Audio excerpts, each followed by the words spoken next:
I know, I know. I'm one of those weirdos who actually likes the snow. So the fact that we finally in northern Illinois have some snow out there. My wife Abby and I took our boy and our dog out this afternoon to play in the snow. It was glorious.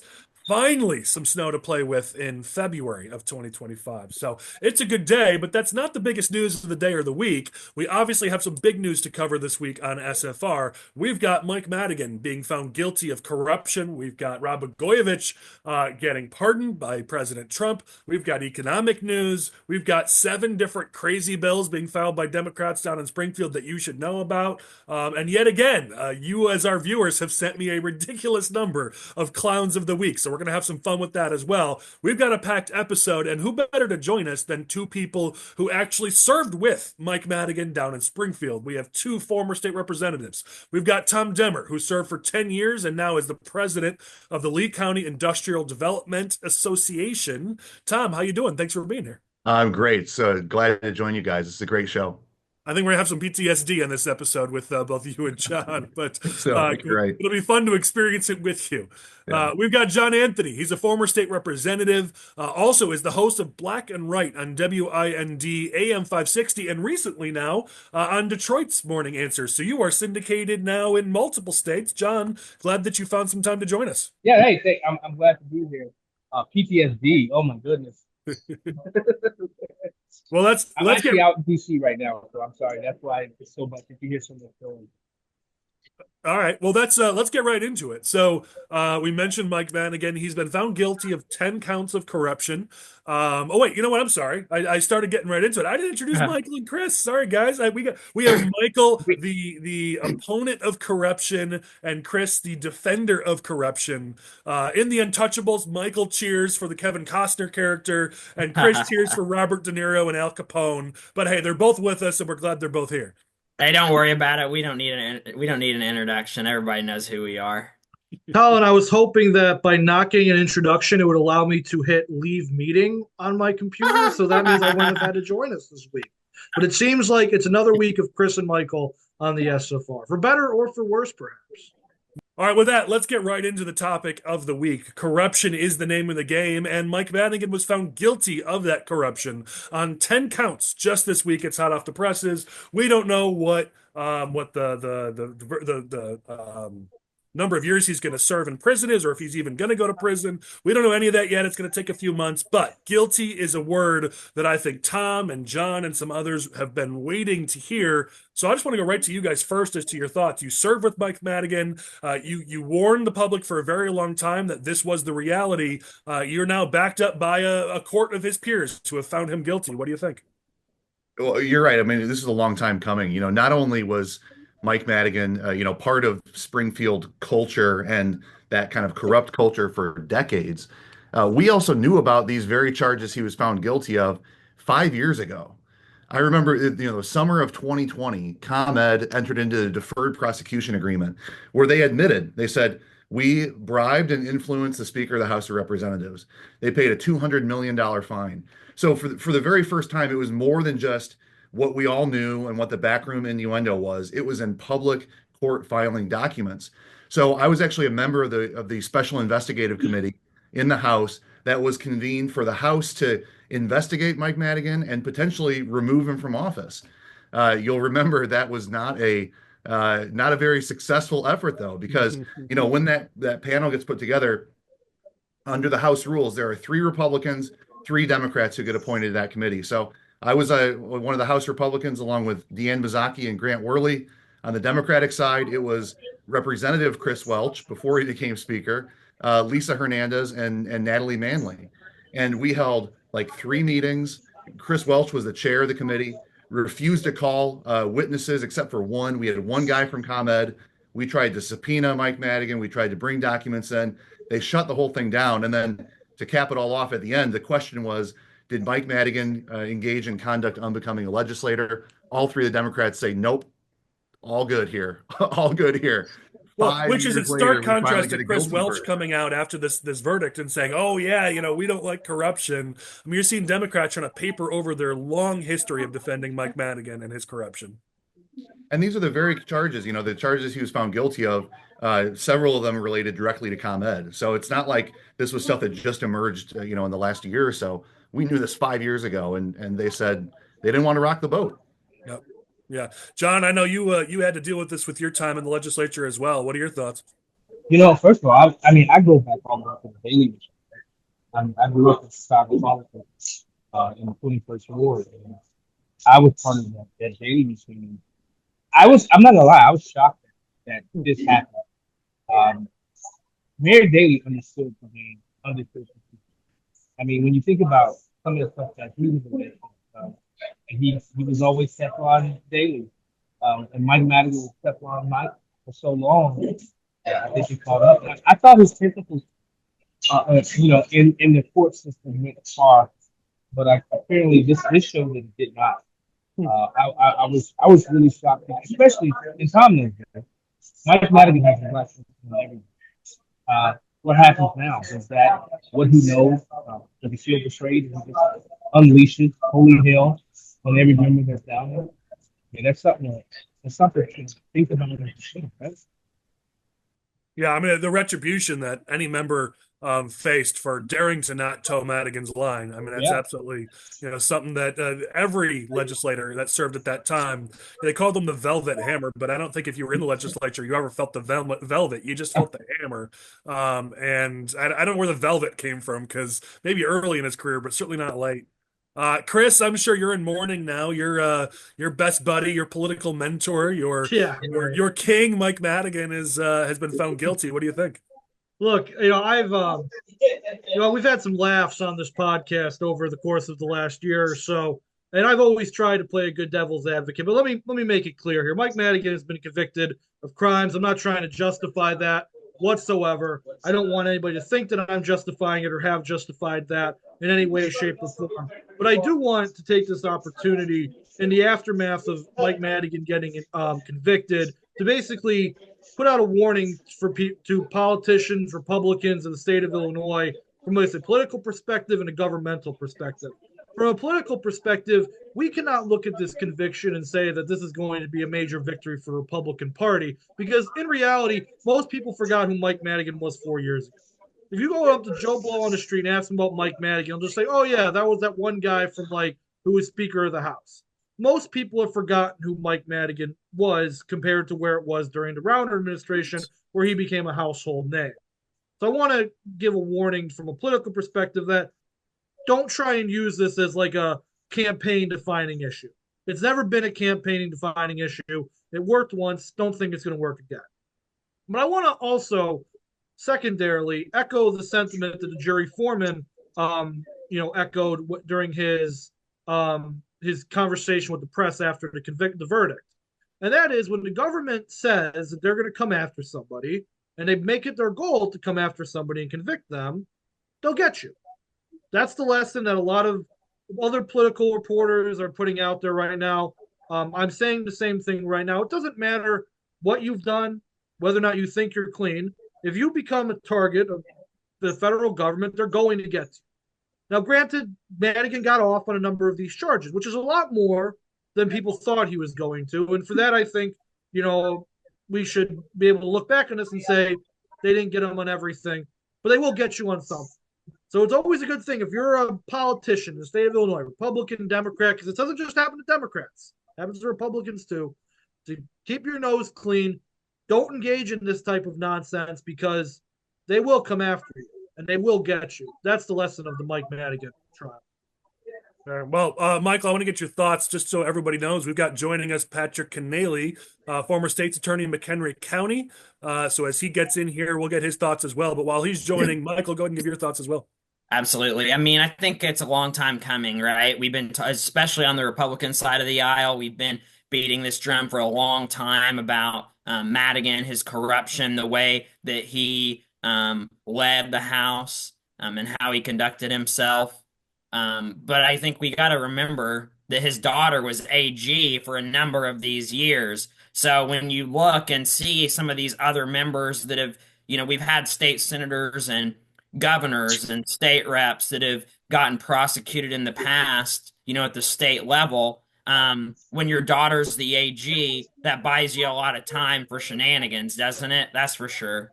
Well, listen, I have not necessarily given this individual kudos on these episodes in the past, but I need to do it here. I mean, Dan Proft did a great tweet on this where he said, I love this. I'm just going to read it. Imagine how surprised Lisa Madigan is over her father's conviction on corruption charges. 16 years as the Illinois AG, and she never saw a thing.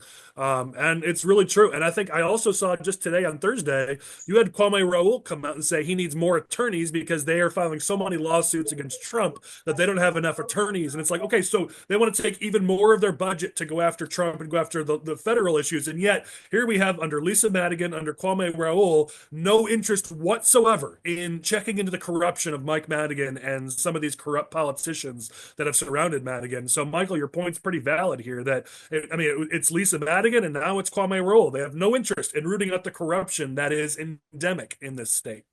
Colin, I think that's a good point too, because they talk a lot about how a verdict like this or getting this big fish could impact the culture in Springfield that kind of led to some of these things.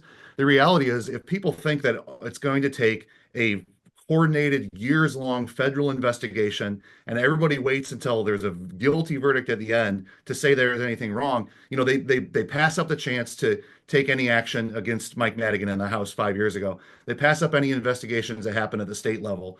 So as long as legislators can go around thinking, and lobbyists can go around thinking, what are the chances that the feds are actually going to, launch this huge resource intensive campaign against me? I think that really shows that, you need to have action that happens 5 years ago, 10 years ago, 20 years ago to be able to really change the culture here, because people can't think they can get away with it all the way up until a federal jury finally convicts them, 40 years after they take office.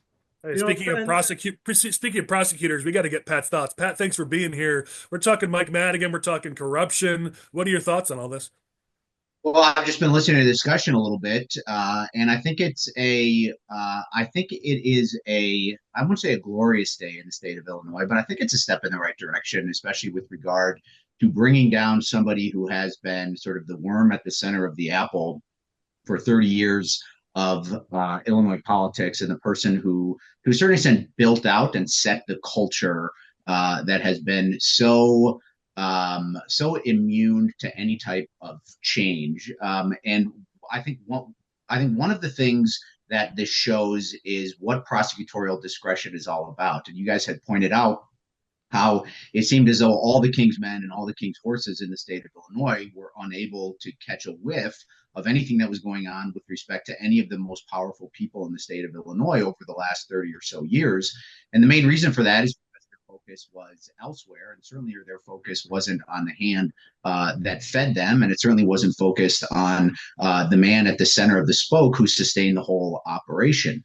And so there's going to be a lot of people who are just simply going to say, reflexively so, and I think cynically so, that a lot of the prosecutions that are going on by the federal government with respect to many of those on the left side of the aisle these days is just merely some form of retaliation, or it's merely attempt to sort of take back political power that they couldn't secure through the electorate or otherwise. But I think there's a lot more that's going on. And I think that especially when you're talking about a state in which there is one party of unchecked power who has its hands on all three branches of government, it necessarily requires an outsider to break up much of the corruption that's going on in there, and that can live there. I could see that for sure. Chris, you were trying to jump in before. What were your thoughts?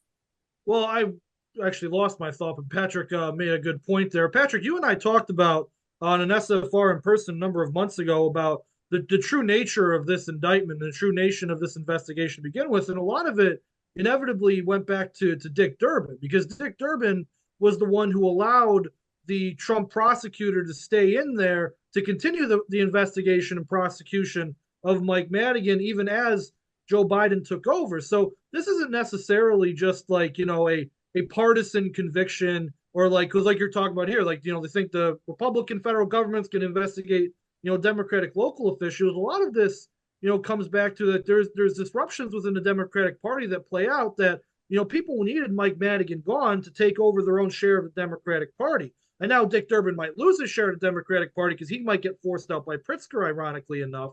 but still, there's a lot of other things going on here other than like just the good guys taking out the bad guys. And there's certainly an element of that to this, which I'm not going to get away from. But I do want to make it clear that this is a lot more complicated than just like the corrupt elected official got his day in court and got convicted. There's so many other layers to this conviction than just that. Yeah, so Michael had brought up, and Pat, I want to get your thoughts on this. Michael brought up the idea that our own Attorney General, Lisa Madigan, was in office for a significant period of time and looked the other way while her father was clearly corrupt.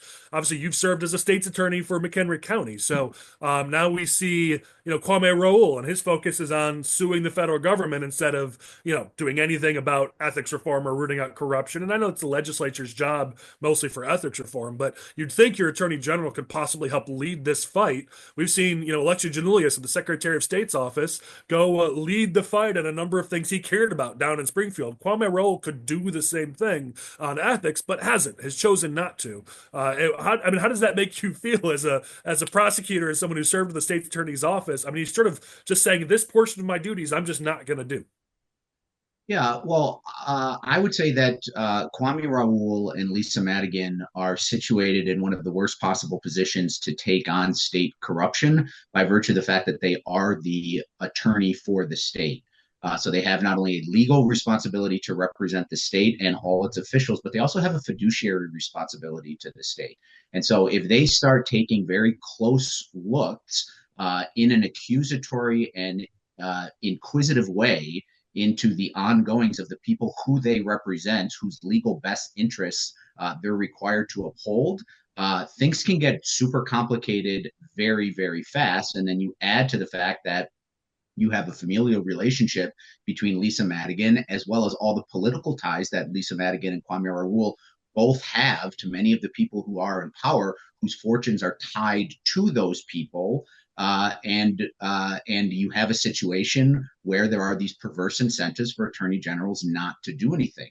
I would just go back to the point about Durbin, which talks about those perverse incentives, which is most of the allegations against Madigan have been going on for 30 years. The only time Dick Durbin took a step to do anything was after Mike Madigan had gotten indicted by the feds, at which time the Democratic Party, with an election coming up, all knew that it was in their political best interest to cut ties with Mike Madigan as quickly as they could. So I don't see Dick Durbin doing anything because he, necessarily thought that this was the virtuous right thing to do. This was a purely and ruthlessly political determination by Dick Durbin. Of course, Yeah. I didn't want to make it sound like I believe Dick Durbin was doing the right thing here. I was just saying that's a layer of the case that like not a lot of people mention. Well, listen, you guys talked about sort of everyone's reaction to this, and you see predictably, the Republicans are jumping on this as they should, and they're all putting out press releases and pushing, and again, as they should. You see the Democrats just sort of papering over this. This is great, and we were always on the side of the right thing here. House Republicans have done a good job calling out their colleagues on the left for all the money they took from Madigan. We can bring something up on screen that they've put out from Tara Costa Howard at 1.6 million. You get on this list. There's 1, 2, 3, 4, 5, 6 different Democrats who took over $1 million from Madigan. There's 5 or 6 or 7 others who took over $500,000. And so, these are people who now are like, oh yeah, we've always thought, Madigan should go, but they benefited from Madigan's largesse and the number of people who have state jobs and positions, all because of Madigan and his corrupt operation. Now they want to say, oh, this is a good thing. We're not for corruption. But when you benefit from corruption, it's really hard for you to take a moral high ground on the issue. Yeah, we talked about that special investigative committee that we were on, where 3 Democrats voted no on that. It's interesting that at the time, Chris Welch was just a rank and file representative.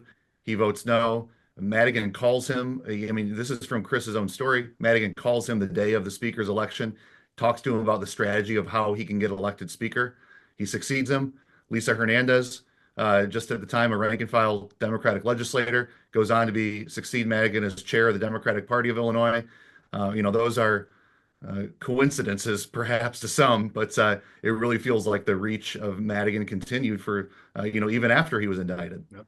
Well, then you see people like Don Harmon come out with their statements about how, here, I'll just got his statement here. This is a stark reminder that corruption and abuse of power and manipulation of public policy for personal gain can never be tolerated. I mean, listen, if there's a more tone deaf person, I don't know that there is than Don Harmon. This is a guy who, in his own caucus, has overlooked significant legal and personal problems from his members because everybody knows Harmon is one of the last old school Democrats that exists in either caucus. And there he is in the Senate running his caucus like an old school Democrat, like Madigan would, claiming that he's against corruption. It's just it frustrates me to see this, and of course they're not going to get called out for it. But I want to give kudos here to Reform for Illinois, Change Illinois, and Common Cause Illinois. They had a joint statement when this all happened, and they clearly said, when Madigan was indicted, we and pulled out of office, we had hoped that this would lead to significant ethics reforms. And I want to read a few things from their statement. They said that the investigations of Madigan and his associates revealed a pattern of behavior. And what we wanted to see here, let me go to the next paragraph. Springfield lawmakers have the opportunity to turn things around. They took a critical step by finally ousting Madigan, of course, when his indictment seemed inevitable. But an ethics task force prompted by mounting scandals never delivered any recommendations. And the ethics package legislators enacted in 2021 was full of loopholes and fell far short of what was needed to deliver real change. They go on to explain what they mean and what those loopholes were, and the failures of this supposed sweeping ethics reform. But this is what Harmon and Welsh and Pritzker are all like, we passed sweeping ethics reform, and yet we've talked about it on SFRs before. It was clearly a complete fake, and in many cases, it actually hurt the cause of those who are against corruption in government. Matter of fact, our legislative inspector general resigned because she said it was so bad. I mean, that's how bad this package was, and yet Democrats are still out there saying, "Look, we fixed it. We passed ethics reform." I think the ethics reform task force has been as successful as the property tax reduction task forces that we've had. We have those every couple of years, and then nothing ever happens. Yep. Yep. Well, we talk about hypocrisy. Governor Pritzker promised, it was in this press release, he promised that he would push for every single year that he's in office more progress on ethics reform. And literally, not even a fake bill has been passed since 2021, let alone any sort of real ethics reform. So, yet again, a situation where Pritzker says the right words when the cameras are rolling, but when it comes time to actually do something, there's nothing to be seen here. Any final thoughts on any of these topics we've raised before we go on to the next agenda item? What's going to happen to that, $8.2 million that's in Madigan's bank account between all his committees? That's going to be something interesting to keep an eye on as well. I mean, his legal troubles are not over, so this is going to keep going here. No doubt. All right. Anybody saw John pop in and out here? We're trying to get John back. He was having internet trouble. So we love John Anthony. We're hopeful he'll be able to join us back again. But so we'll see what happens as we continue on. You never know what's going to happen when you're recording an episode. Let's go to more legal issues. And I'm glad we've got Kenneally with us to talk about this as well. So also happening this week is President of the United States, Donald Trump, has granted former Illinois Governor Rod Blagojevich a full pardon. So his sentence was previously commuted. Well, he's now been given a full pardon. I've got some thoughts, but I know I'm not the only one. So I'm just going to let you all jump in. What do you guys think about this? I mean, I think it's ironic that all of this is happening in the same week, right? It's a tale of two Democrats and, Blago who hate each other, by the way. Blago gets pardoned and Madigan gets convicted all in the same week. So interesting times. I mean, Madigan getting convicted on Lincoln's birthday, and then Madigan having to watch as Blagojevich is fully pardoned while he's then convicted. I mean, I'll be honest, a prison sentence may not be worse for Madigan than that fact right there. Having to watch Blagojevich on the news talk about how he's been vindicated, that may be worse than any prison sentence you could give the guy, which, yeah, I don't mind. Well, look, I think go ahead, Chris.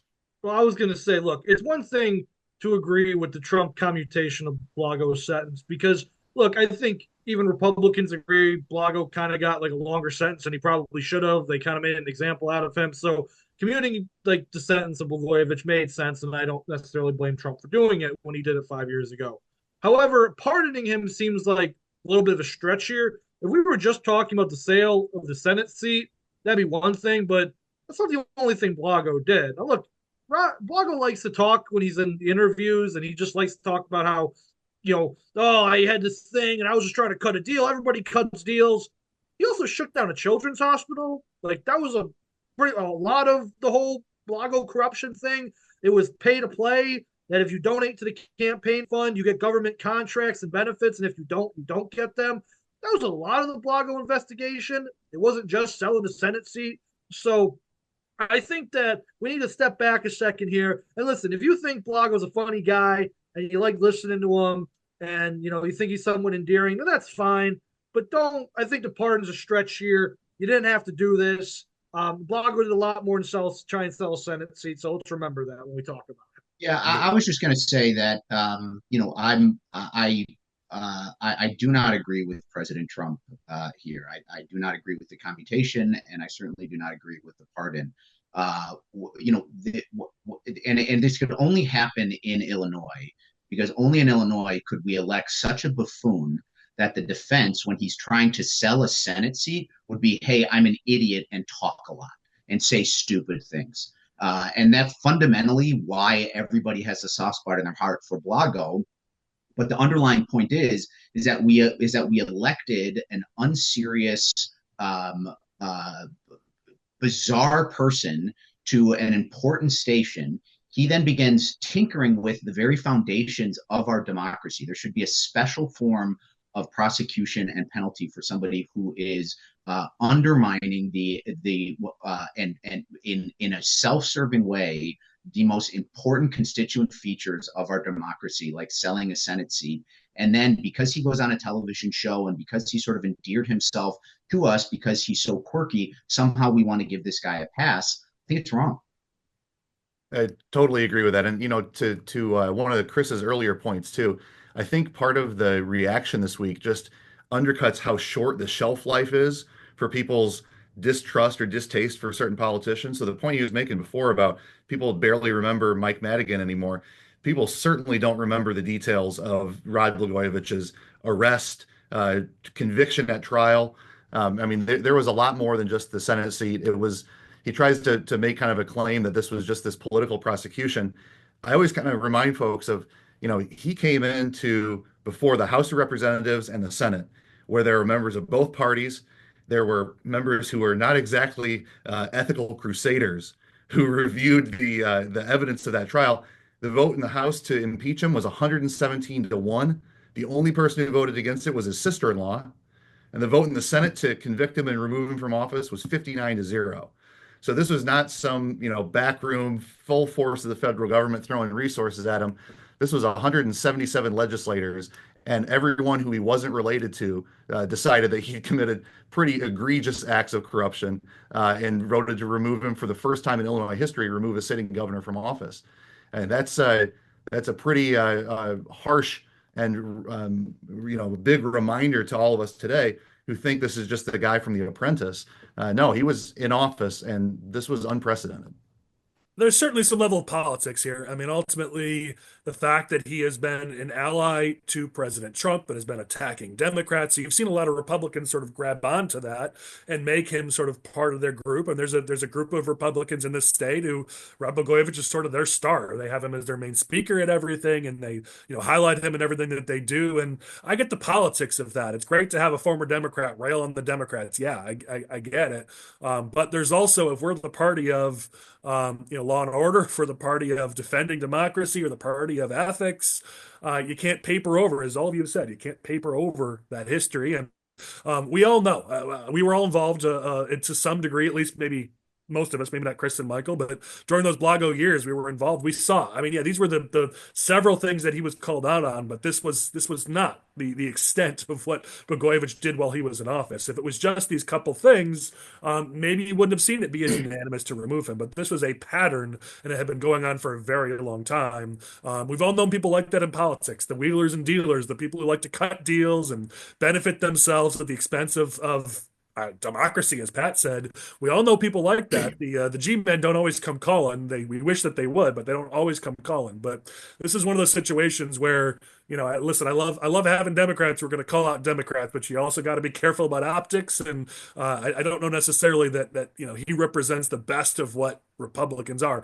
Useful to attack the left. I get it, all for that. But setting him up as sort of our poster child. Let's draw a line at a certain point here, guys. Well, and I think that, from a messaging perspective, we've got Madigan here getting convicted. We've got Blago. There were a lot of other players that were involved, like in that corruption, right? You've got the FBI wiretap tapes with, Pritzker and Jay Hoffman and all these people talking to Blago about the Senate seat. Like you've got Madigan and all of his allies, some of which, are still in the legislature. People that were allies of Blago and on those calls, people that were allies of Madigan, they're still there. But it's very difficult to translate, those ramifications from, the main individual, a Blago or a Madigan, to those other members. So we have to be careful, like in our messaging moving forward, that we don't, think that, oh, that's the end all be all. Like Madigan went to jail, people don't like him. Like that means Katie Stewart's in trouble. Well, probably not. Yeah, I mean, it's certainly going back to sort of the Madigan strategy that didn't work for us in all but one race, would be a mistake. And it's the same thing here with Blagojevich. I mean, again, these are singular instances, but I think when you think at the higher level, like optics, Michael, to your point about thinking at the bigger level, it's hard for us to say, look at the corruption of Mike Madigan, but Rod Blagojevich is good. Like, it's you can be a fan of the president and still disagree with some of the things that he's done. And I think if you look at these pardons, both presidents, I think, have taken this way too far. You look at before Biden left office, pardoning his family, pardoning some pretty horrific people that have done some horrible things, like Rita Cromwell. I know, Tom, out in your region, who stole millions of dollars from taxpayers, and now suddenly Biden's like, yeah, it's fine, she can go free, doesn't matter. And then Trump, again, like him or dislike him, we can talk about what's been done. And if we're the party of law and order, we can't support anybody who violently attacked a police officer. Then we're going to let them off the hook. The rest of them who were peaceful, fine. But anyone who attacked someone, especially a police officer, you can't be for that and then say, I'm for law and order and I'm against crime. And so you've got to be able to be intellectually honest with yourself, and don't let tribalism get in the way of saying, okay, yeah, listen, I love my party, but we made a mistake here or here. And I think we got to get better at doing that, because then the voters are going to trust you more. Yeah, I think so too. And I also think that the sentences are going to carry more weight. I mean, if I'm Mike Madigan, I'm going to do everything in my power to delay sentencing until I hope and pray and do everything I can to get Governor Pritzker elected president, so that he'll consider pardoning me in 4 years. And so if he's sentenced to, let's say, above 10 years, his hope, and I think what many politicians bank on, is that somebody's going to come along who they have a relationship with, or who they know somebody who has a relationship with them that can benefit them from a pardon standpoint. And that undermines these sentences, and it undermines the seriousness of what they've done. Yeah, you're making 100% valid point. I'll simply add on to it that if Pritzker does actually get elected president, no way does he ever commute or pardon Madigan, for the simple reason that if you want to know somebody who is completely disloyal in politics and will run you over with the bus if it will help his political career, it's J.B. Pritzker. So while you're right, Pat, and in politics, loyalty tends to matter, but Pritzker, no way in heck would he ever hurt his own rising star by doing something for Mike Madigan at this point. So doesn't invalidate your point. Any chance I get to point out Pritzker's flaws, I like to take them. So I wanted to take advantage of that chance. Madigan's got a better chance of getting pardoned by Trump than I think he does getting pardoned by President Pritzker. I do have one final thing on this point I want to mention. I think it's really stupid when I go on Twitter, and I'm not calling it X, and I see people or on Facebook too. You see oh, Trump pardoned Blago. This means he could run for mayor of Chicago and kick out Brandon Johnson. I'm like, what are you talking about? This is the dumbest thing I ever heard. A, he can't. They literally passed a law that says Blago can't hold public office in the state of Illinois anymore. And literally, Rich Miller spent 2 days fully on this. There was half of his CapFax's website was about, how Blago can't, which I think Rich was overreacting on that front. But still, I think it's dumb too. I agree with him on that point. No, why are we talking about running Blago for office? I mean, it'd be funny, good for a chuckle, but why would we wouldn't do that? It'd be stupid. I mean, Fingston is right when he pointed out he can run for federal office because state law cannot bar someone from running for federal office. So he could run for Congress or he could run for Senate, which, let's be real, could you put anything past Blago? I mean, a dude wakes up one morning and, as you guys have all said, he's entertaining. I mean, the guy could just wake up one morning and go, all right, I'm running for Congress. I mean, and the media would eat it up.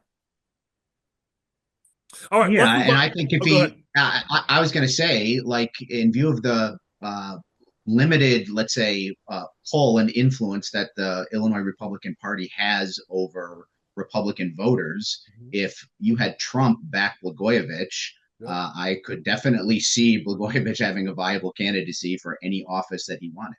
I mean, honestly, Pat, I think I mean, let's talk about this for just a second. Let's just talk about the nightmare scenario. Let's say the Senate seat is open. Let's say Durbin doesn't run again, which is our only chance, let's be real, of winning that seat. And then Blagojevich decides to run for it on the Republican side and Trump endorses him. That may be the entire ballgame. Like, literally, that may be it. The primary may be over. And he'll get demolished in the general election by anybody the Democrats run. But as you said, the stranglehold that Trump has on our primary voters, one endorsement by him for Blago, which is probably fairly likely to happen, and that primary is over for whatever race Blago decides to run for. If So that happens, I'm blaming you, Colin. This is all on you. You What put if that he idea won, out though? there. What It's if he yours to own. What if he won the general election? What if that actually happened? Could you imagine? Wow. I mean, I guess weirder things have happened, but I mean, I don't know. I'm just looking at the fact that we look at if the Senate seat is open and if it's Juliana Stratton on the Democratic side, which obviously is what Pritzker wants at the moment, she's eminently beatable. She is so far crazy progressive. She is eminently beatable for that seat. And we have a chance to pick up that Senate seat for the first time in a long time. We get our nomination wrong and waste that chance. I'm sick and tired of every election being like, oh, well, maybe we won't screw it up next election in Illinois. I'd love for us to actually, be smart and go out there and win some dang seats. Blago might be the most moderate candidate the Republican Party can nominate for any office in the state. That's the sad thing, Colin. You know I'm right. Because Blago ain't actually a Republican. If you actually listen to his interviews, he's still a Democrat. He just likes Trump. So Blago is probably the most moderate person we can get through a Republican primary in the state of Illinois nowadays. Think about that. Something to ponder. I'm just gonna say it's like when people lament like a dystopian future where Blagojevich is whatever he is, like I always just refer people back to the dystopian reality and present that we're living in. I mean, we have a guy from California who inherited a bunch of money from his grandfather, purchased all three branches of government. We have Governor Ryan, who was indicted in 1990, and that indictment destroyed the entire Republican Party. You have multiple Democrats having been indicted over the last 30 years, which has been capped with Mike Madigan, and it doesn't seem to have put a dent in the fortunes of the Democratic Party. So the state that we're living in is not normal. It is not a normal state. And we go around thinking that it is because we've swam in these waters for so long, but we live in a very, very strange upside down state. That's definitely true, which is why we talk about all the time. People want to use corruption as a main issue in their campaigns. We've pulled it dozens of times. This is one of the few states, as we've looked at the various states, there's only a couple states where we see this. Illinois is one of them. The voters don't care. Again, kudos to the Republicans for pushing on this and pushing for ethics reform in Springfield. They absolutely should. We're not in election season, but when we get to election season, everybody better make sure they go do another poll to verify. And more than likely, that poll is going to say just what Pat said, that the people in the state are just oftentimes backwards with the way that they approach their votes, and they have not cared about corruption in the past. I don't see them caring again in 2026. So if you think this is a ticket to a red tsunami in November of 2026, and you don't have to get out there and work your butt off for the next year and a half, you are very much misreading the tea leaves. Yeah, All right. just listen to the jury, right? Even the members of the jury, right? That's a great sample of average voters and members of that Madigan jury on a lot of these counts. They said it, just how things are done. Yep. Yeah, you're right. All right, let's talk briefly about the budget deficit in Springfield, because we've always got to talk about the budget deficit, and obviously having Tom especially with us. I know you're focused on a lot of economic issues. We're looking at what is potentially a $3.2 billion budget deficit. Some people think that may be inflated so that Pritzker can make himself look good in a little bit and say, no, it's a little less. But either way, you're looking at significant budget deficits, not just this year, but every year moving forward, and it keeps growing. So the question is, what's going to be done about it? We're hearing people talk about tax increases. You saw the Civic Federation come out and do what they always do, which is advocate for more tax increases. And they want a sales tax on everything. They think that that's the ticket to stabilizing our budget. Craig Wilcox has been on here, and he's warned that he thinks that Pritzker and the Democrats are going to come for the LGDF fund, and they're going to take this money from the local municipalities. And so he's filed legislation down in Springfield to try to call this out and stop it from happening. So kudos to Senator Wilcox. But the question really is, what are Democrats going to do to fill this massive budget hole that they created? Tom, I'll start with you on your thoughts. Yeah, this is as big a problem as they faced during J.B. Pritzker's entire term in office. I think that, and we saw it coming too, right? We talked about this for years. The spending levels, even just on base services, were growing at a much higher rate than what our base revenue increases had been. It was hard for a couple of years there because we had so many unusual shocks. We had, COVID-19 stuff, the shutdowns, huge swings back and forth in tax revenues, one-time revenues that were coming in. It's very difficult for a couple of those years to track year-to-year progress. But as soon as we got back on this normal course, of course, it's apparent to everybody you can't raise your spending more every year than your revenues are coming in. So this $3.2 billion, maybe it's real. There's always a couple of adjustments that happen towards the end of the legislative session. And part of that's because we just have a few more months of collections, right? I mean, you're trying to make a forecast 6 months into a fiscal year, what's going to happen. There's always going to be some variation there. But two things I'll point out. The first is I think it's very interesting how Governor Pritzker, gave a quote about how he didn't want to turn back to tax increases to solve the problem, and then pretty quickly walked that back to say, I didn't mean never. I just meant, last resort kind of thing. I think the message that sends to the legislature is very strong because they can easily make it look like it was a last resort. They can wait till the 11th hour and then say, oh, we had no other choice but to pass these. So the fact that he watered down that statement, I think, is very, very telling about where they are.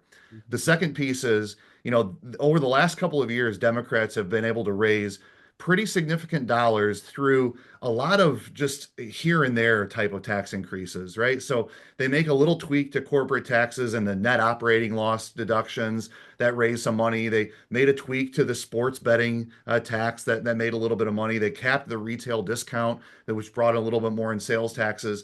They did a lot of those things that aren't glaring in your face tax increases, but were sort of like kind of the easy options, the ones that didn't generate a lot of public pushback.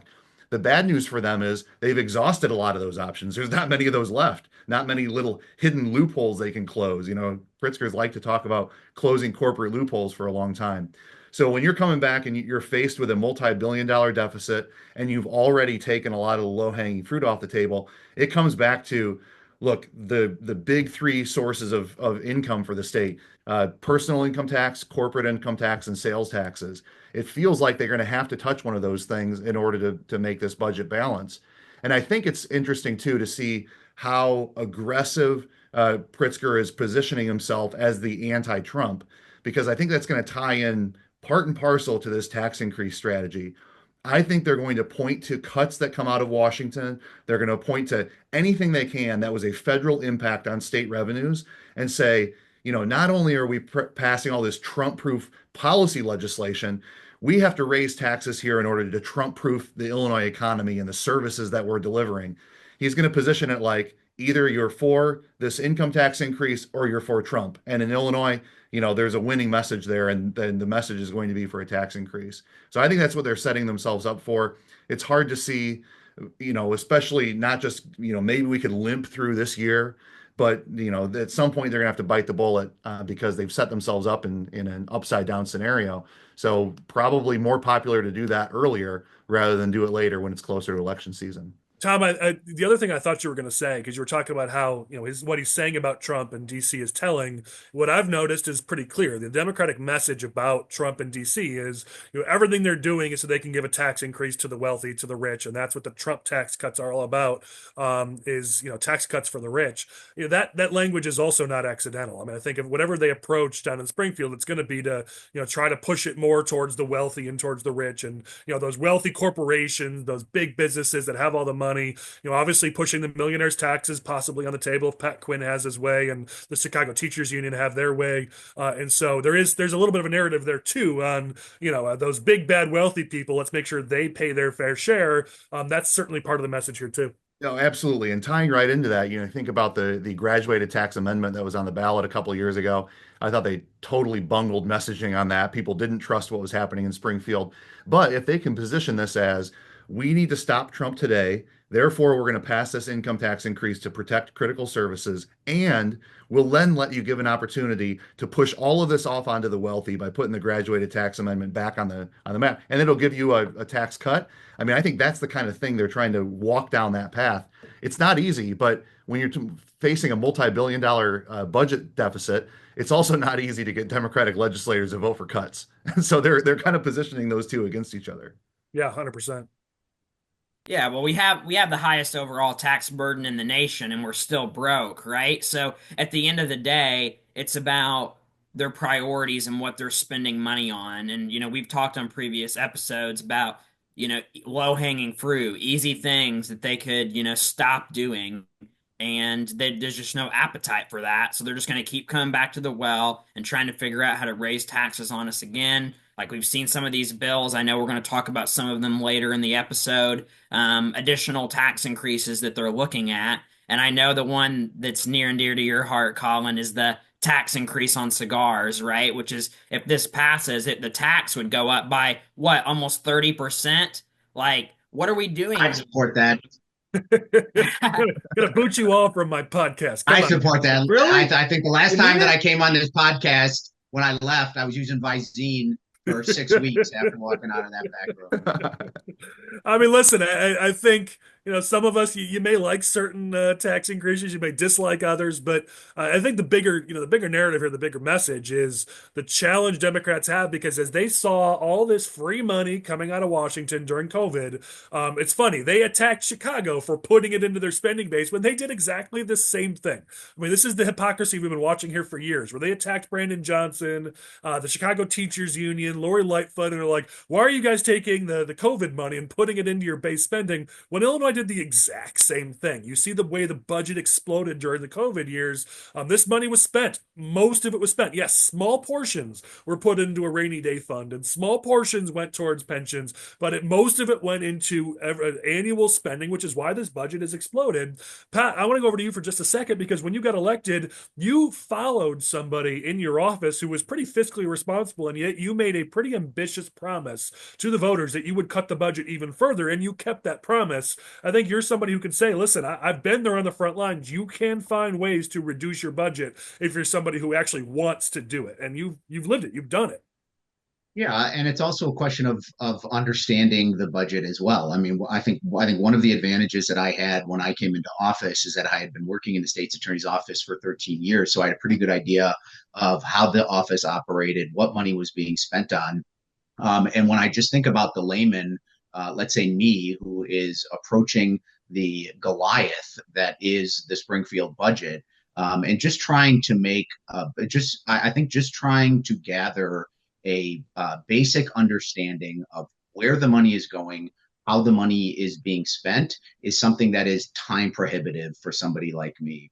And I think that's one of the things that works to their advantage, because then they just get to say things and mouth words with regard to the budget, and whether or not there's any accountability there is non-existent, because it's only a very small specialized group of people that have any idea what they're talking about or are able to call BS when they hear it.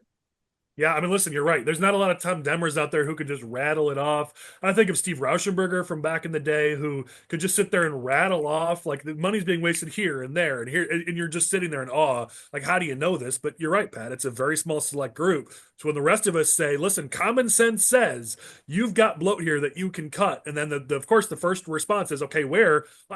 I don't know, but I'm telling you, common sense says there's the possibility that it's there. But Yeah, they'll just lean on that. That's what the media does to every Republican candidate. Where will you make cuts specifically? What cuts will you make? And it's almost impossible to answer. and I was just going to say, I was just going to make one more small point, which is common sense would also dictate to me that if your plan is to tax the rich, which is the most mobile form, which I would say is the most mobile demographic that exists, and Ken Griffith is the perfect example of this, all you're going to do is to continue to drive revenue out of the state. I mean, I think Ken Griffith had paid $10 billion in taxes prior to him leaving, which is a small percentage of what is ultimately owed. And if you continue to drive the rest of the people who are similarly situated out of the state, at the end of the day, it's a net negative. Yeah, and people like Griffin and others they're going to go out. They're going to take that wealth away, and that's not the number one reason to defend this. Obviously, it's good economic policy, but at the end of the day, it's when we try to point to that's going to balance our budget. Honestly, we've heard this before. We heard this with the lottery. We heard this with gambling and casinos. We keep hearing this that just do X to balance our budget, and then we get to like the 18th thing down the line, and we still don't have a balanced budget. And you start to go, as Michael said forever ago at this point, we've got a spending problem. It's pretty dang clear. And we talked about this a few weeks ago. You've got a government report that compares us to every other state. And in almost every category, we're top 5, top 10 when it comes to revenue. And so it's clearly not a problem of revenue available to the state of Illinois. I think a big challenge too when we talk about the state budget is, there are some dedicated funds, there's a general revenue fund, there's federal funds that come in. It's very complicated about some of those funding pieces. But one of the important things is, in Washington right now, they're looking for very aggressive ways to reduce federal spending. A huge, huge piece of that is funds that the federal government sends to states for programs like Medicaid, for example. So as the House, in DC is contemplating $2 to $2.5 trillion in federal funding reductions. That could come back to Illinois in terms of lower Medicaid reimbursement, a cap on this, a limit on that. And you talk about that $3 billion deficit that's in place today, that could quickly become 5, 6, 7 billion.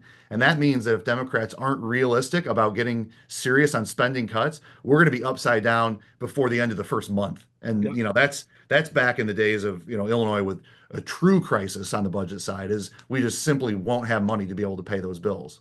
Yeah, we didn't even talk about the Chicagoland Transit needing a bailout or wanting a bailout, and CTU in Chicago all wanting bailouts. And it harkens me back. I remember I had a client who talked about it when we had the Medicaid expansion, and everyone's like, "It's great because we only pay 10%. The federal government pays 90%." And a lot of us said, "Okay, but what if they stop paying for it? Because you can't stop taking care of these people once you put them on your rolls. What if the federal government stops paying 90%?" It was like, no, that won't happen. We're fine. And here we are, that the federal government may stop doing that because that expansion was to able-bodied adults who can work. And so there's a lot of people in DC who are like, wait, why are we putting these people on Medicaid when they could go out and get a job? I mean, we need to keep those funds for those people who can't go out and get a job. And so some common sense reforms are being talked about in states like Illinois who backed up to the trough and said, yes, woo, more spending, more spending. Well, we warned you. We've been warning you for years.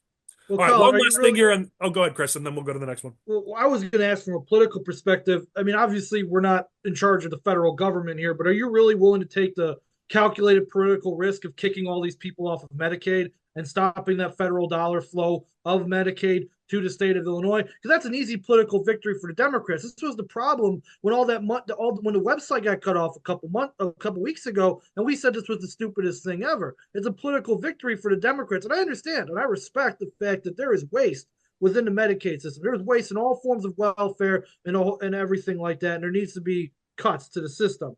But are you really going to take that political risk of kicking all of these people off of Medicaid, and you're going to say, oh, they can get a job, but not every job provides you with health care, Collin. You know this. So are you really going to take that political risk of doing all the Yes, stuff. and if that job doesn't provide them health care, then there's an avenue for them to get health care free through Obamacare. So they're going to But be fine.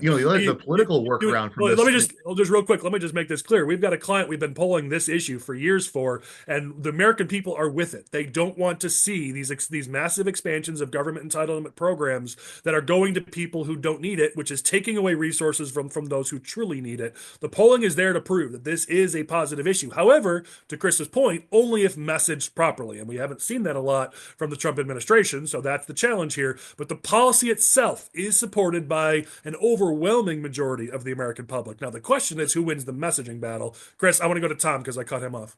No, so the punt on this from DC is to give a Medicaid block grant and then say it's up to you and the state legislatures to figure out how to spend that.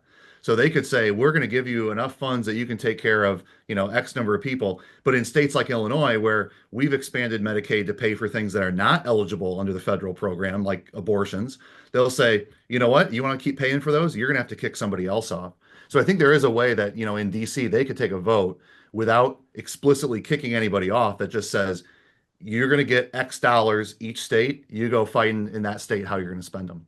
And we've got Chris, you and I will talk about this a lot in future episodes because this is going to be the fight over the summer. So we're going to pause and come back to it because this will be the big issue for a while.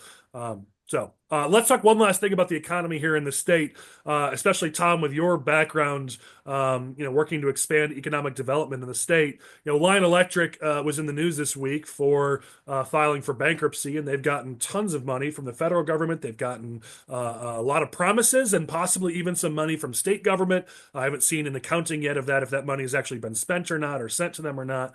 But certainly you saw lots of ribbon cutting with Pritzker and Durbin and Duckworth, and talk about how this is the future of manufacturing in Illinois, and making lots of promises with taxpayer dollars. And I know Biden gave them, what was it, over $100 million, I think it was. 159 million, yeah. Yeah. And while this was happening, they had net losses totaling $300 million since January of 2021. So a lot of us have been saying this is coming, this is a problem. I don't necessarily want to harp on Lion Electric, though. If you'd like to, you're welcome to do so. What I do want to harp on here is just the fact that government picking winners and losers doesn't work. When government's like, hey, we like Lion Electric, we like Goshen, we like this, but the rest of you're going to face a horrible business environment and you're not going to be able to succeed. That's a problem. And I think this highlights the need to just make it a more business-friendly environment for all businesses, from small businesses to large ones in this state, rather than making it a horrible climate and then going, but you couple ones that we really like, we're going to take care of you. Tom, I don't know what you think about that. No, I think that's a good point. And one of I think the important things of that is you can't really have a good business model when it's so heavily reliant on incentives. And you think about the Lion Electric example, not just at the state level or maybe some of the startup or job creation type incentives, but their clientele for electric school buses were obviously other public entities who are hoping that they would get a grant to be able to purchase the bus that was, that costs more. When you're kind of reliant on, not just, there's sometimes the tax credits for job creation or a capital grant to help extend a roadway or, do some things like that. That's in a whole different ballgame than saying, not only are we on the front end reliant on these incentives and grants, but also our customers are, and probably this entire industry is. That's just it. You can't take you that far. When we look at the business climate, I think you're right to point out the entire environment. You're looking at 150 different factors, and a lot of those things have to be pulling in the right direction. You can't save yourself by just throwing a little bit of cash in the pot. It's just not going to work, right? The business is going to collapse. The customers won't be there. The demand won't be there. They won't be able to acquire. I mean, there's a lot of issues there. So I think it is a great point that when you try to pick a winner or loser, say we're going to really put our thumb on the scale for this one, you're probably not going to actually be effective when the product comes out. Businesses need customers. If the customers aren't there to buy your product, you're going to be spinning your wheels. Well, we see it how with the world becoming smaller and smaller, it's a lot easier now for businesses to do business from wherever they want to. And, looking at, obviously, Tom and Pat, both of you are, really close to the Northern Illinois border with where you live and where you represented. You've seen it just with businesses going across the border, but it's even more than that now, where it's just, you don't have to be as physically located as you used to be in order to do business at this point in the economy. And so businesses are now more and more able to leave, and we just keep incentivizing incentivizing them to do so. And that's just not as a sustainable environment. When you saw that same report I talked about, that talked about where we stand nationwide compared to other states, you got to job creation, and we were right there 46th, 47th, 48th when it came to job creation and unemployment and opportunities. And those, you feel that impact on day one, but you especially feel that impact on year 5, year 10, year 20. We've got kids coming to college here, but then they don't actually put their roots down here because there isn't opportunities for them. Like the pain of that you feel for 10, 20, 30, 40, 50 years after. You don't feel it right away. And that's where we're at in this state right now. What also is killer is that when you talk to state employees and when you talk to county employees, like you could talk to a police officer and you could survey them and you could say, when you guys hit 50 and you're able to retire, how many of you guys are staying in the state of Illinois? And I would say it's less than 50%. I think you could just say the same thing for county workers as well as state workers. And what that means is that a significant part of the budget and the dollars that are circulating in Illinois are leaving the state, never to be seen or to accrue to the favor of many of the constituents in Illinois. Well, and I also think like on this, like Lion Electric specifically, like it's kind of a partisan business model, right? Like you have the Lion Electric had allies at the state level with Pritzker and at the federal level with Kamala and Joe Biden, right? They were issuing, grants or, sending checks to these companies. While when your allies lose the election in November and now it's a new administration, like those checks aren't coming anymore, right? The Trump administration's not going to be sending checks to Lion Electric. So it's like a failed business model from the start. You have to be able to, make your own way as a business. You can't be reliant on, oh, well, the federal government's going to be sending us checks because they're our friends. Well, when your friends lose in November, what do? Yeah, or when you get to a recession and those friends don't have the money to send you anymore, or there's a lot of factors here. I mean, listen, this economy is bloated in a number of areas simply because we haven't had a real recession in a while. I don't want it to happen. No one wants it to happen, but you see some of these businesses, you ask, would they survive without government help, as you said, Tom and Michael, or would they survive in a tougher economy, which is going to happen at some point. So these are all factors that just don't seem to go into it. And you know who gets hurt? The people of Shanahan and Joliet and the people in that region who don't have these jobs. Look at the region around Belvedere up by Utah who don't have these promised jobs. Their families are hurting. They can't put food on the table. That's who gets hurt. I mean, at Pritzker and Durbin and Duckworth got to get all this big positive press. The Chicago media talked about how awesome they are when they made these announcements, but there's no follow-up of, okay, well then what about the negative? If they get all the positives of, look, they brought all these jobs to the region, well, those jobs are gone. And most of the promised jobs never materialize. So where's the follow-up to say, all right, you know what, Pritzker, Durbin, Duckworth, you made promises to us you didn't keep. What's your plan? What are you going to do about it? I mean, they haven't done that about Belvedere, which is still sitting closed and needs to be reopened. Now they're not going to do that, I'm sure, about here in Joliet. But these are real working families in the state who either lost their jobs or never got their promised jobs. And that's where these policies, these people who just govern by press release, don't seem to care about the actual working families of the state they're supposed to represent.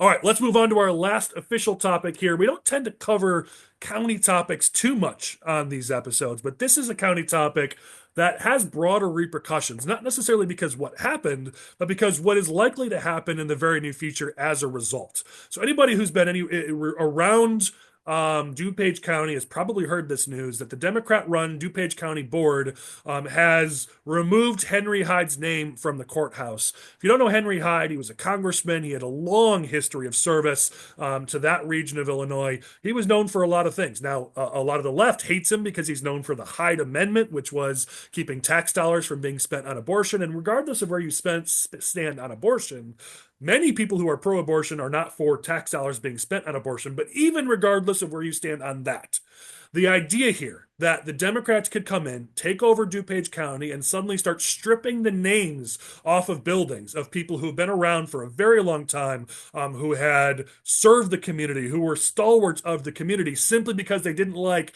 one thing that they had done or one decision they had made. This is where we are in politics, this extreme partisanship. And this is why I want to talk about it, because what's to stop the next level? If Republicans take over in a county and they say, you know what, we're going to remove every Democrat's name from everything because screw you. You do it to us, we're going to do it to you. I mean, this is what we see in politics. One group does a thing, and then the next group takes it further, and then the other side takes it even further. It's this circling of the drain, and here we see this extreme partisanship just taken to another level by DuPage County Democrats. Even shoot, now I'm gonna forget his name. Chris, help me out. What's his face? Axelrod. Even Axelrod came out and said, "This is ridiculous. They shouldn't have done this." And it's this degradation of our politics. And so this was going to be my clown of the week, but I think it deserves a bigger discussion. So anybody who has thoughts on this, feel free to jump in. Well, you know it's a bad day when David Axelrod is saying that even David Axelrod is saying DuPage County is too far gone. Look, this is ridiculous. You know, Henry Hyde was one of the most bipartisan members of of Congress. He was one of the most prolific supporters of gun control in Congress as a Republican. He sponsored paid family leave. He did a lot of good things for the United States that were both on the left side of the issue and the right side of the issue. But because he dared to upset the number one issue that DuPage County politicians and voters care about, and that's abortion rights, he's done. Toast. He's an unperson. And that's what I think you're wrong about this cop. Because if the Republicans ever took somebody's name off of a courthouse or an office building, what issue would they take it off for?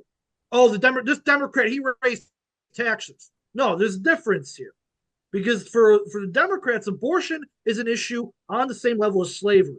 So any objection to abortion by any former politician will be wiped out, and that politician will be wiped out because that's what these politicians care about in DuPage County. And these suburbanites, they have their heads so far up their rear end that they have no idea what real politics or real issues are anymore. And this is the thing that actually moves votes for these people. And that's sad. But there's no. I think you're wrong, Colin. I don't think there's anything the Republicans can do as ramifications for this. I don't think polarization goes anywhere. What are we going to do? What issue are we going to take people's names off? We always say that, and then the next group takes it even further. I mean, that's just what happens. Someone has to be an adult in the room and say, enough. We're going to lead. We're going to focus on making people's lives better, and we're done with the political gamesmanship, the hyper-partisanship, and there's just so few adults in the room anymore in our politics, and you see that right now in DuPage County. The Democratic-led county board, they took over, and it's been problem after problem after problem. They've got a clerk who won't do her job. They've got a board who's focused just on social issues and things that don't matter to voters. We see the same thing in Lake County, where they took over, the same garbage being done, where they've exploded the budget, they're raising taxes, and they're focused on things that people just don't care about, that it's just their social agenda. I mean, this is the problem we're seeing in the suburbs, and someone's got to step up and say enough. I think it's kind of interesting too. You know, we had that era where statues are being torn down, schools are being changed, the street signs are being ripped. I mean, you know, there was a era where this was very, very popular, and people were looking for every opportunity they could do to virtue signal to the base that they were not going to stand for this kind of thing. It's interesting to see that come back because we'd certainly entered a lull in that, right? They kind of got they had the first wave of that, and then it really calmed down, quieted off. People kind of thought there was probably a little bit of pushback to that. You've gone too far with some of these things. So it's interesting. This feels like you know, they're trying to play the greatest hits here, but I don't know that it still really resonates with people against today. So is this going to be just a one-off? You know, was it the last jerk of the dying body, or is this something that's going to come back? Well, I think I just go back to the hypocrisy of, you know, the Democrats supposedly are the party of, you know, not canceling history. Like, don't touch our libraries. You can't censor what people think or cover up our history. But then they're also the ones who say, not only are the history we want you to know, are you allowed to know? I mean, it's that talking out of both sides of their mouths. Either you celebrate all history, including things that maybe we think could have been done differently, or you want censorship. And Democrats have proven this. I mean, you heard Zuckerberg say it with Facebook, going back to the Biden administration, that it wasn't actually that they wanted free and open conversations. It was they wanted censorship. They only wanted what they wanted out there to be what was spoken. And it's that hypocrisy that I think drives people nuts. I was going to say, it's just amazing that this is happening in DuPage County, which for the last 40 years has been the wall that has sort of, that all of the craziness of Cook County has crashed and been destroyed on, and has not been able to spread it to the suburbs. I mean, DuPage County when I thought about that as a kid growing up was as red could be. And the fact that it has changed so starkly to the point where we're dealing with this sort of infantilization of politics, especially on the left side, on the side of the left, is insane. I mean, but like to me, it just goes to show how irrelevant county officials are in the lives of everyday Illinois people. You know, like it is a bunch of mediocrities that have been elected to lesser stations that nobody cares about. And the only reason that they're there is because they care a lot about what's going on in the federal government, but don't have the capacity to have any influence in that arena whatsoever. And so they essentially throw a hissy fit in DuPage County with regard to some inane idea and are just seeking some kind of attention and verification and virtue signaling. But at the end of the day, the reason they're allowed to get away with it is because they're just simply not worth the time of most people in DuPage to care about electing them in the first place. Fair. Let me give a political note here as we move to past this topic.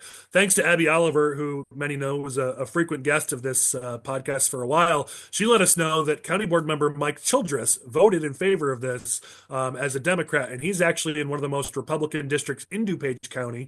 And that district encompasses a lot of where Henry Hyde and his family were from. And so Republicans in DuPage County are looking at this saying, you know what, this very well may help us open the door to a flip seat in next November. So keep an eye on that maybe there could be some repercussions on this coming up next November. I know new DuPage County Republican Chairman Kevin Coyne and many others are looking at this, and certainly they're going to look for repercussions at the ballot box.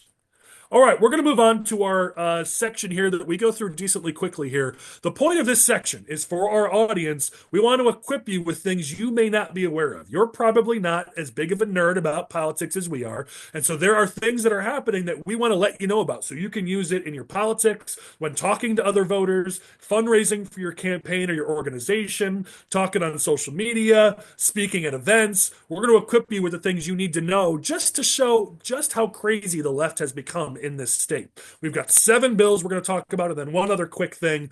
We'll go through this fairly fast, but let me let you know just some of the things you need to be aware of. First thing here is House Bill 1601. This is Chicago Democrat Will Guzzardi who's put this in. Currently, only 5 counties in Illinois, DuPage, Kane, Lake, Will, and McHenry, are allowed to impose a gas tax on top of the state's gas tax and the sales tax, which is double taxed and all that BS. Only 5 Illinois counties are allowed to do that.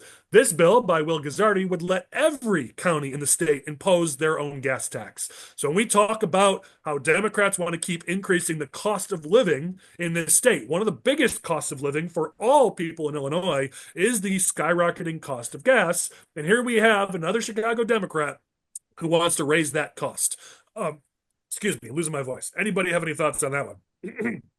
Well, first, I think that, I took a look at this bill, and, not only does it apply this to every county outside of those 5 that currently have it, but I think the most important piece of this is it also adds that, quote, transportation related infrastructure is an eligible use of the proceeds from these taxes. So if you think about this in the context of the Metra, RTA, CTA debate that's going on today, this would allow gas taxes, which have historically been protected for road use and things that they're directly related to. It would also allow that to go out and expand to those things. That probably is as big a change as anything, because look, a bunch of counties probably aren't going to run out, in downstate Illinois and pass a new gas tax at the county level, but all those people who have it today in the current collar counties now could see those funds, instead of going to the road, go towards public transit. I mean, as it relates to the counties, I know a lot of even Republican-led counties said if this can help us for infrastructure, we're going to put it in. So you might see more than maybe you expect. But at the end of the day, it's yet another tax increase that's being pushed by Democrats in Illinois. All right, go to the next one. And by the way, Michael found this, so thank you, Michael. I missed this one, and I know you found it via the Illinois Family Institute. So thanks for flagging that to both of you. Definitely something we want to let people know about. Next, let's talk about House Bill 3279, Chris's favorite piece of legislation. This legislation by Anna Moeller, Democrat from Elgin, would make the state cover abortion services for non-citizens in Illinois. I don't believe it covers illegals. I think people who say that, I'm reading the bill here, it looks like it covers non-citizens like migrants. But either way, yet again, another situation where we're going to provide free abortions. Free abortions for everyone, basically. In this case, it's for non-citizens. Anna Mueller would like to put that in place. Anybody have strong thoughts about that? Well, I have a lot of strong thoughts with this bill. Many Do of it which fast, buddy. Well, I was just going to say it's always about abortion, even when it isn't. And every one of these other bills, they might not pass, but I will make a guarantee. This one, if the Democrats don't pass any other bill this cycle other than the budget, this one's top of their list because can't not let the abortion bills get through. Again, we come back to this, that regardless of where you stand on abortion, I think the idea of your tax dollars going to the abortions of non-citizens, I have not seen polling that backs that up. As a matter of fact, I have seen polling that even suburban voters who are independent and swing voters don't love that idea. So just a note that this could be something that could be useful for us in the upcoming election. Next, Senate Bill 2305. Chicago Democrat Omar Aquino would like to make it even harder to deport criminal illegal immigrants. This bill would amend the Trust Act to make it even worse, basically. Essentially, it says that law enforcement could not retain any information regarding the citizenship or immigration status of any individual. They can't give any immigration agent access to any information that they have or to any individuals in their custody. They can't have any access to any of their facilities or equipment. I could go on and on. There's a number of things in here just like that. But essentially, as Democrats in Illinois are saying that they would happily work with Trump to make sure that any non-citizens and illegal immigrants who are here committing crimes, yes, we want them out. In reality, everything they do down in Springfield is to make law enforcement's job even harder, especially when it comes to getting rid of people who are here illegally who are committing crimes. Pat, I'm sure you love this bill. Yeah, no, I mean, I find it galling, and I don't understand the thinking, and I don't understand how anybody could justify something like this, especially when you're talking about information that has come into the knowledge of police by virtue of the fact that this person who is here illegally, who began the relationship with this country by breaking its laws, how anybody and who now has continued along that route and continuing to engage in criminal pursuit, and then how you would not want to why you would not want that information to be shared with somebody who could do something about it. There just does not seem to me to be any plausible counter argument to those sets of circumstances. Michael, go fast. Go ahead. No, I was just going to say it's another example of one of these 80-20 issues where 80% of Americans believe that these individuals should be deported because they've committed serious crimes, and here's another Democrat trying to stand in the way. So it's insane. Further proof that we keep saying, Pritzker and the Democrats keep lying to the press, and the press just lets them get away with it, that, oh, we want these criminals out of here, and yet they keep making it harder and harder to actually be done. All right, moving along. House Bill 3110. This is Glenview Democrat Jennifer Gong Gershowitz, who wants to ban crime-free housing ordinances because, according to her, they are racist. And so you can no longer have, if this bill were to pass, you could no longer have crime-free ordinances, which have been proven to reduce crime. But according to her, they are racist, and so therefore we need to do away with them. I think she's the racist if she thinks that this is targeted. Well, at minimum, it's yet another sign that Illinois Democrats are pro-criminal and as pro-criminal as they get. I mean, this is a situation where these ordinances allow law enforcement and local governments and everyone to sort of coordinate together and say, hey, let's try to work together to reduce crime, especially in areas of lower income housing where crime does tend to be higher. How can we work to combat that to keep our communities safe? But we're going to keep removing the tools that our communities have and our law enforcement has. Democrats just want to keep removing those tools to help reduce crime. Again, no other answer other than they just continue to push their pro-criminal agenda in this state. Moving to the next one. Senate Bill 1565. Senator Mary Edley Allen from Grayslake would like to police what you say during your campaigns. If you read the whole first section of the bill, it's a whole diatribe on misinformation.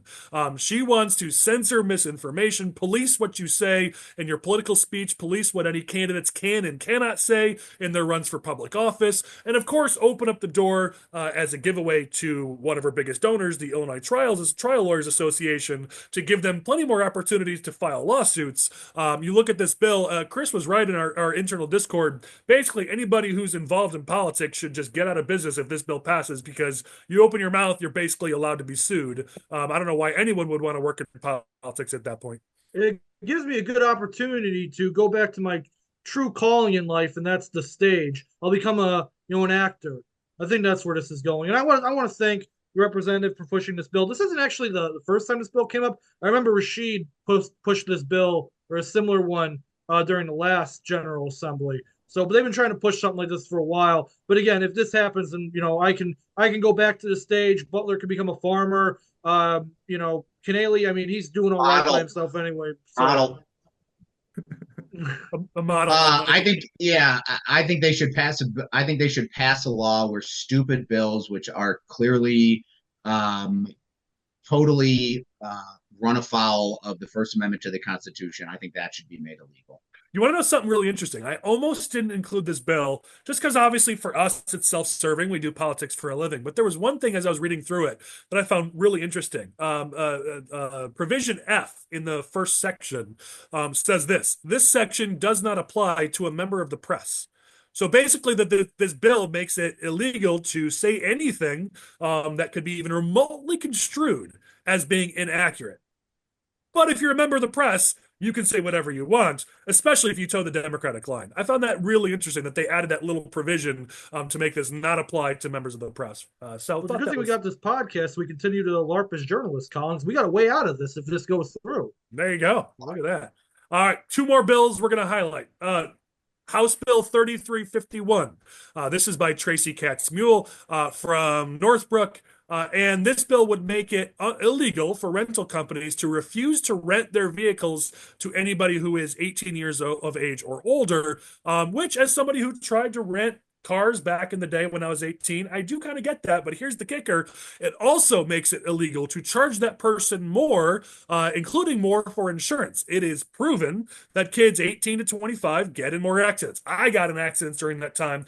We are all, unfortunately, not as mature as we ought to be back then. And so for car rental companies, the only way they can stay in business is if they're going to rent to these groups, they got to at least be able to charge them more to recoup their additional costs. This bill would make that illegal. So what is the end result of that bill? And that's our headline here. If this bill is passed, then car rental prices for all car renters would have to go up to account for these additional costs to these companies. And so what do you say, fellow Republican, if you're highlighting this bill? It's yet another increase to cost of living. This Democrat and the Democrats who vote for this and sponsor this are increasing the cost of what it takes to be able to rent a car. And so it's yet another situation where the Democrats in this state are increasing your cost of living while they're saying they're decreasing it in all of their TV ads. Yeah, this is one too. I looked at it because it says you're required to rent it to them if insurance is available. Well, insurers are just not going to cover somebody like this. And so, of course, the companion bill next year will be now insurers are required to cover this. It's a classic example. We see this a lot in Springfield. These bills that pass, they think they're going to solve this problem. That's not really the problem they're going after, though. And so, the bill will pass, nothing will change. They'll come back next year and really, take the hatchet to them and say, now you're forced to implement this bad idea we had last year that nobody could do because it was such a bad idea. It sounds like you really miss it, Tom. Yeah, sometimes. All right, last one. Senate Bill 1972. This is Chris's favorite Democrat, Rachel Ventura from Joliet. She is passing a bill. There's a couple of bills in here she's highlighting, but the main one I want to talk about is SB 1972. This is one where it would make it illegal for any healthcare providers to charge patients a fee for missing or being late to an appointment. What's the end result of that? It's chaos when it comes to appointments. If you think it's hard to get a doctor's appointment right now, I mean, heck, we tried to get an appointment to get my boy his circumcision, and Abby had to call for weeks to find just one appointment because people were booked up for a year. You look at Canadian healthcare, people who want Canadian healthcare here, when it takes them 6, 12, 18 months to get a freaking appointment, like you want to see that in Illinois, just put this bill through. It sounds good. No late fees, no missed appointment fees, but you want to see chaos in the waiting room of the doctor's appointment. Make it so that you put this through and now nobody has to show up for their appointments, because I know a lot of people who just don't show up to things. They're just not going to show up. And what does the doctor's office do? They can't recoup that money. They just lost that money. So now they got to up their fees. And now we all get to pay more. So it will be harder for you to get a doctor's appointment, and your healthcare costs will go up. Again, highlight cost of living in your campaigns and your organizations. This is another mandate that Democrats want to push in this state that will increase your cost of living and your healthcare costs. It's the And not worst of just for both worlds. patients too. The great little hidden gem in this is they're treating both medical providers and veterinarians in the same bill to the same standard. So they're looking out for cats' rights, and good for them. That's good news for me. But in any case, it's the worst of both worlds because you're right, Colin. Canadian healthcare sucks, but you know what? At least it's free. Here, the cost is going to go up. You still got to pay for it, and you don't even have the. You're going to wait an extra. I mean, it's not going to be 6 months like it is in Canada. God forbid we ever live in Canada, but still, like you're getting all of the problems without any of the benefits. Yeah, you're getting both ends of the shit sandwich, right? Yes, correct. There you go. I'll say it for you. All right, last one here. This isn't a bill, just something we wanted to highlight. This just came through today. The U.S. Bureau of Labor Statistics released yesterday, we're recording this on Thursday, that the consumer costs are rising faster in and around Chicago than in any other major U.S. metro area. We talk ad nauseum about cost of living in the state. Well, Chicago and the Chicago metro area, which goes out towards Naperville and Elgin, it's the Chicagoland area. Our prices went up 4.3% year over year. In the whole country, it was 3%. You compare this to New York City, Los Angeles was 4%, Los Angeles was 3.3, and then let's go to, let's say, a red state in the Houston area, it only went up 1%.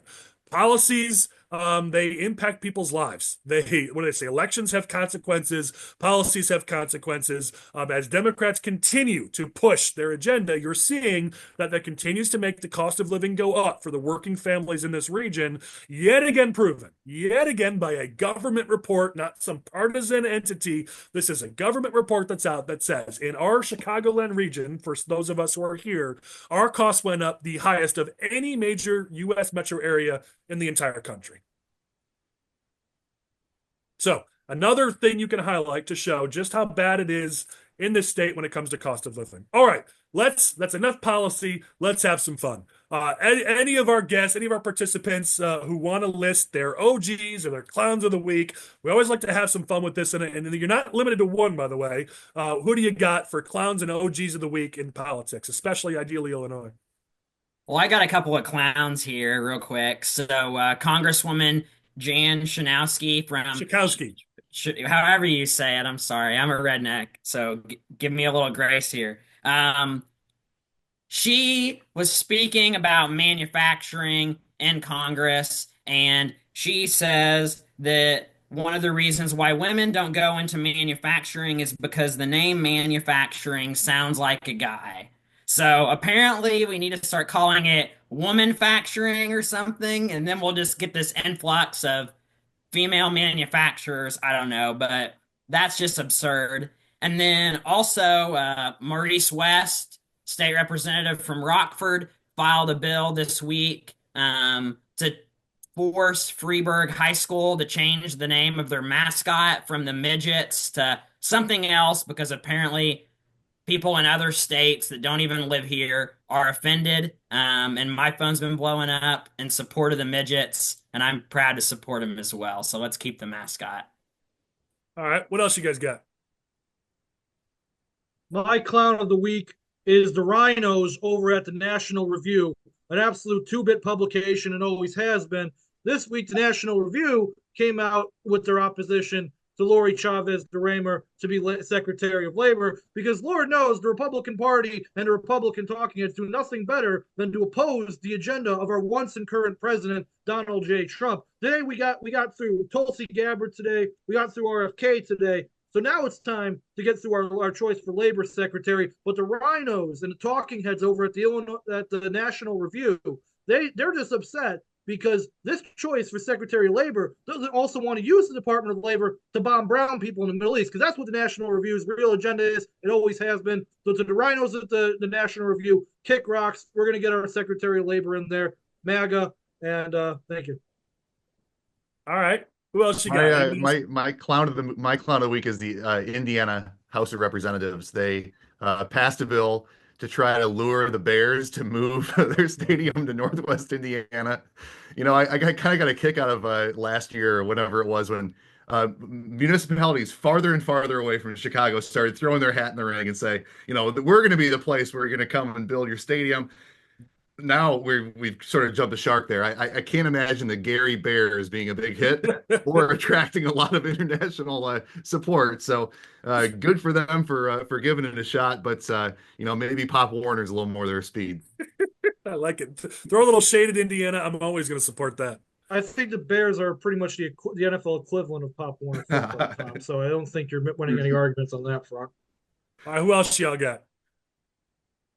All right, I think I've got one OG. It wasn't a great week for OGs of the week here for me, but State Representative Jed Davis has put forward a package of bills, 12 different bills focused on keeping kids safe and improving their well-being and strengthening parental rights. He calls it his Protecting Kids Bill package. And this is a Republican, right? So you expect that these are going to be crazy partisan bills that are just super, far-right bills. I'm looking at this list. One of these lets parents and guardians record audio during their kids' IEP meetings. Okay, makes sense. Another one here lets districts create volunteer special education advisory committees. All right, well, that's not crazy far right. Another one here provides more training to school staff to help them understand and support students with disabilities. Wait, this is a Republican who's filed this? I thought Republicans hate kids and hate schools and hate people with disabilities. Another one here allows schools to welcome certified chaplains as volunteers to support students. Another one protects individuals who are protects kids from individuals who are charged with sex trafficking. There's a number of other ones in here, but I think it runs contrary to this narrative that Republicans don't actually care and don't actually want to do things to help kids and help our schools and help our communities. So kudos to Jed Davis for continuing to show that that's a total load of crap and that Republicans actually do care. All right, now to go to some of my clowns. I'll do this fairly quickly. Rep. Carol Ammons is one of my clowns for claiming that the Confederacy has won on the Illinois House floor. She, during a speech, said the Confederacy is coming back. The Confederacy has won. Clown of the week. I'm not spending any more time on that BS. Another one, Brandon Johnson, because we can't go a week without talking about Brandon Johnson.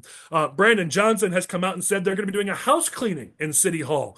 It's triggered by disloyalty. If you ain't with us, you gotta go, is the quote. And so you're going to see a complete house cleaning, like McCarthyism. Run them all out of the city of Chicago if they're part of the 70 to 80% of the residents of the city who don't actually support Brandon Johnson anymore. He's going to be left with a staff of like 4 people, but whatever. If it works for him, fine by me.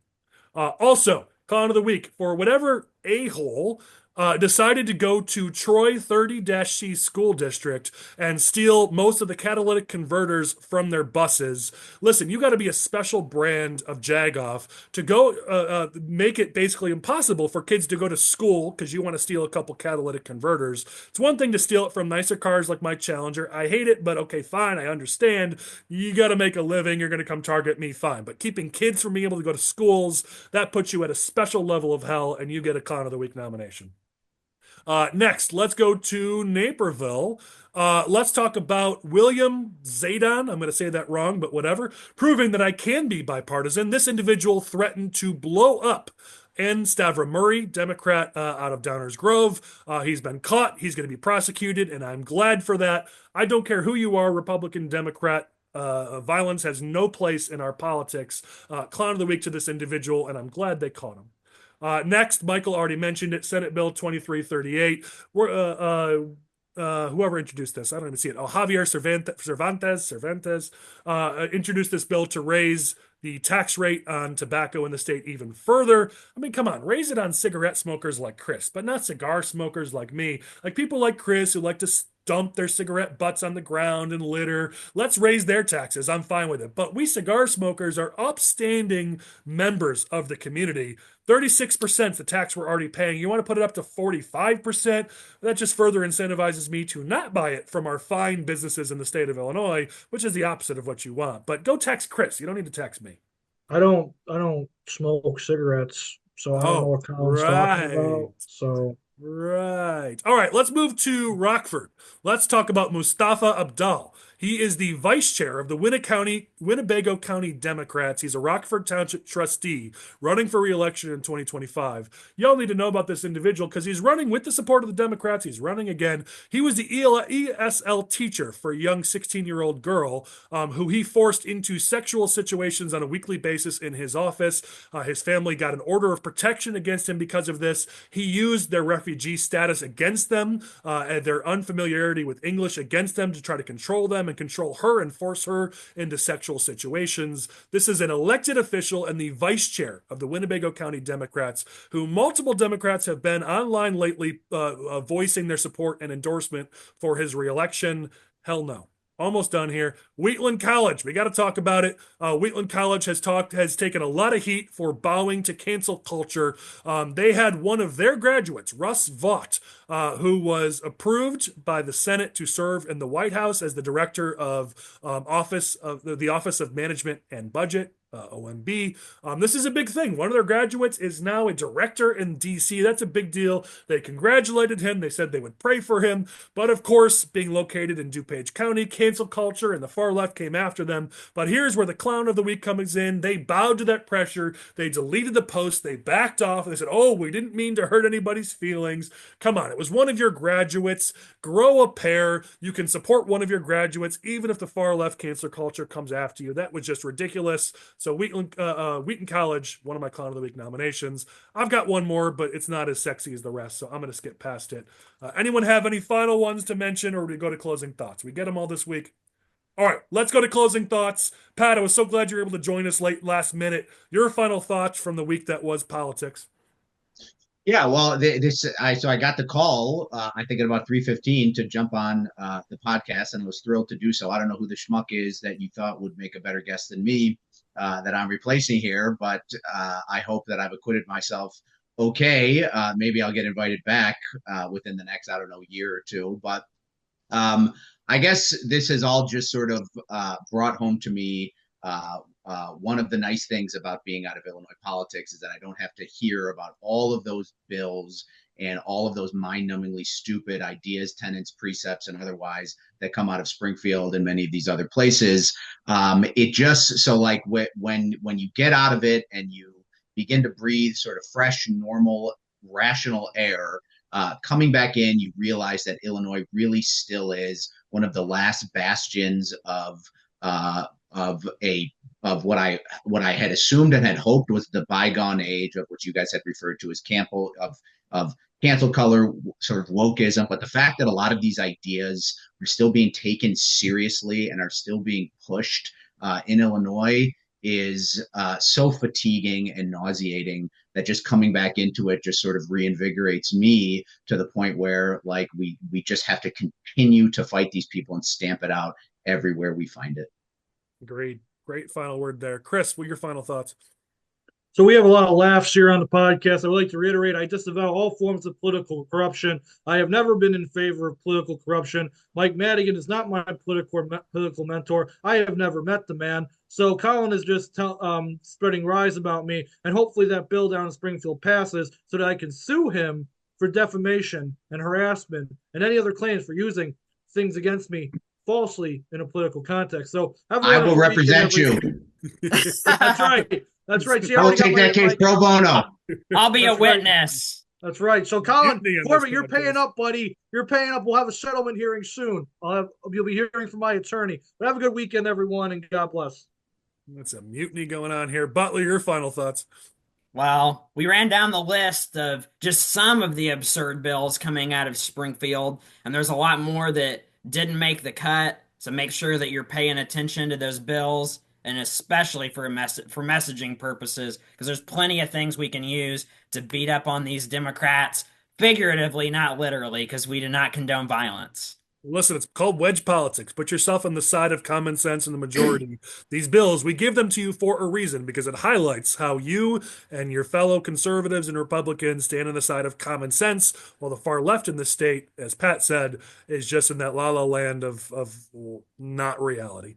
Tom, you brought the heat this week, if only for throwing shade at Indiana, which those who know me know I love railing on Indiana and Wisconsin. So for that reason alone, you get our final word. Oh, I appreciate that. It's been a great conversation, guys. To Michael and Patrick, you both talked about the all these bills that are coming out of Springfield. I certainly don't miss this season where, all you need is one legislator to introduce a bill. You need 91 to agree to pass it. So it's very, very easy to throw this out there. But this was a season when your district officer would just get lit up with calls about all these crazy things that are going on. I don't miss that absolutely one bit. The other piece, the Madigan conviction this week, there's a sense of, I think, relief that comes with that, knowing that, for a long time, Illinois Republicans were, oh, you're just making a political issue out of Madigan. This is just normal state house business. It was a relief to see that the federal prosecutors said, no, this goes beyond just normal politicking, and that a jury of his peers convicted him on 10 counts of this bribery and corruption charges.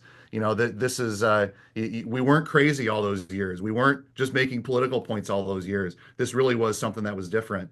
But it's kind of tempered by the fact that this is not the only corruption case that's happened in Illinois in years.